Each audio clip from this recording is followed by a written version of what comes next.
वहीं दिल्ली मेट्रो के किराए में आज से बढ़ोतरी। दिल्ली मेट्रो में अब न्यूनतम किराया 11 रुपए, सबसे लंबी दूरी का किराया अब 64 रुपए है। तो किराए में 1 से 4 रुपए तक की बढ़ोतरी की गई है। दिल्ली मेट्रो रेल कॉरपोरेशन यानी डीएमआरसी ने आज से मेट्रो सेवाओं के यात्री किराए में संशोधन किया है। किराए में मामूली वृद्धि की गई है, जो यात्रा की दूरी के आधार पर 1 रुपए से लेकर 4 रुपए तक है।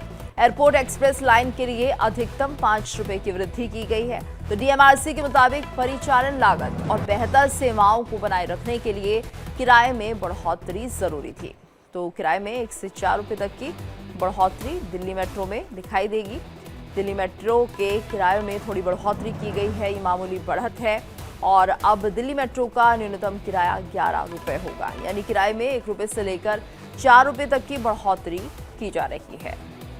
तो दिल्ली मेट्रो के किराए में आज से बढ़ोतरी 1 रुपए से लेकर 4 रुपए तक की बढ़ोतरी की जा रही है। और अगर हम बात करते हैं दिल्ली के न्यूनतम किराए की, दिल्ली मेट्रो के न्यूनतम किराए की, तो ये 11 रुपए से शुरू हो रहा है।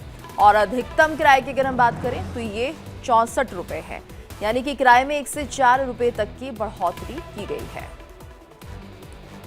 तो डीएमआरसी का ये बड़ा फैसला, और ऐसे में जिस तरह से सुविधाएं मेट्रो दे रही है उन्हें बरकरार रखने के लिए इस बढ़ोतरी को करना जरूरी था। किराए में इस मामूली बढ़त से जो सुविधाएं मेट्रो दे रही है उनमें और इजाफा हो सकता है, और जो पहले से फैसिलिटीज़ मेट्रो की तरफ से चल रही हैं वो भी बरकरार रहेंगी। तो यहाँ पर लगातार डीएमआरसी की तरफ से यही कहा जा रहा है कि क्योंकि इन सुविधाओं को बनाए रखना था, इसलिए किराए में बढ़ोतरी ज़रूरी थी, जिसके लिए 1 रुपये से लेकर 4 रुपये तक की बढ़ोतरी किराए में कर दी गई है।